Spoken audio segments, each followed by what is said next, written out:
കഴിഞ്ഞ എപ്പിസോഡിൽ കടിച്ച തത്തയെ 10 ചീത്ത പറഞ്ഞിട്ട് കടിച്ചവനെ തന്നെ വീണ്ടും കയ്യിലെടുത്ത ഇവനെ ഞാൻ ചാൾസ് ശോഭരാജ് എന്ന് വിളിക്കുന്നതിൽ തെറ്റുണ്ടോ കൂട്ടുകാരെ?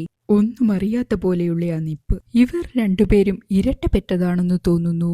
ഇവിടെ ശരിക്കും മലമ്പാമ്പ് മുതൽ പഴുതാര കുഞ്ഞിനെ വരെ ചില്ലുകൂട്ടിലിട്ട് വെച്ചിട്ടുണ്ട്. എല്ലാം കണ്ടതിന് ശേഷം പുറത്തിറങ്ങിയപ്പോഴാണ് ശരിക്കും ഇത് സ്ട്രോബെറി ഫാം ആയിരുന്നല്ലോ എന്ന് ഓർത്തത്. ഈ കാണുന്ന വീപ്പയ്ക്ക് ദ്വാരമുണ്ടാക്കി അതിലാണ് ചെടികൾ നട്ടുവെച്ചിരിക്കുന്നത്. സമയം തീരെ ശരിയല്ലെന്ന് തോന്നുന്നു. ഈ മാസങ്ങൾ ഇതിന്റെ സീസൺ അല്ലത്രേ. സാരമില്ല, അടുത്ത തവണ സീസൺ നോക്കി വരാം. എന്നിട്ട് നമുക്ക് തന്നെ സ്ട്രോബെറി പറിക്കാം.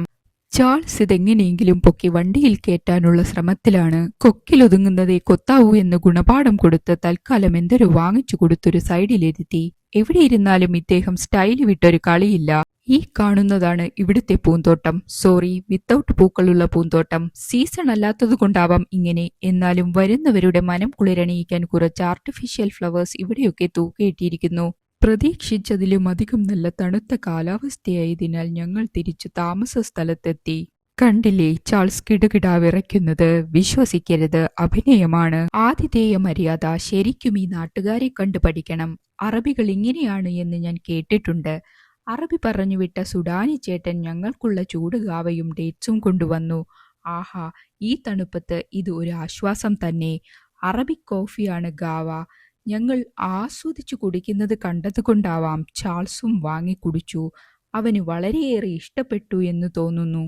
അൽ ഹദ വ്യൂ പോയിന്റിന് തൊട്ടടുത്ത് തന്നെയാണ് ഞങ്ങൾക്ക് താമസ സൗകര്യം ഒരുക്കിയിരിക്കുന്നത്. ഈ വ്യൂ പോയിന്റിന് സീ ലെവലിൽ നിന്നും ഏകദേശം 7000 അടി പൊക്കമുണ്ട്. പ്രകൃതിയുടെ തനിമ ഒട്ടും ചോരാതെ തന്നെ മനുഷ്യൻ തീർത്ത ഓരോ നിർമ്മിതിയും ഒരു കവിത പോലെ തോന്നിപ്പിക്കുന്നു. ഇതാകാം ഈ യാത്രയിൽ ഞാൻ തിരഞ്ഞ നിഗൂഢ സൗന്ദര്യം. ഈ യാത്രയുടെ പൂർണ്ണത ഇതാ ഈ നിമിഷത്തിൽ ഞാൻ അനുഭവിക്കുന്നു. വെളുപ്പം രാവിലെ 7 മണിക്ക് തന്നെ എണീറ്റു. സൂര്യോദയം കാണണമെന്നായിരുന്നു ഉദ്ദേശം. ദിവാകരൻ വന്നു, പക്ഷേ എനിക്ക് കാണാൻ സാധിച്ചില്ല. ഈ ദിക്കിലുദിക്കേണ്ട ദിവാകരൻ എങ്ങനെ ആ ദിക്കിലുദിച്ചു? ദിക്കുമാറുന്ന സ്വഭാവം ദിവാകരനുണ്ടോ കൂട്ടുകാരെ? എനിക്കറിയില്ല. നിങ്ങൾക്കാർക്കെങ്കിലും അറിയാമെങ്കിൽ താഴെ കമന്റ് ചെയ്യൂ. ഇനിയും ഇവിടെ നിന്നാൽ ഫ്രീസറിലിരിക്കുന്ന മത്തി പോലെയാകും എൻ്റെ അവസ്ഥ. അതുകൊണ്ട് തന്നെ അടുത്ത എപ്പിസോഡുമായി ഞാൻ നാളെ വരാം. അതുവരേക്കും tata bye bye, see U.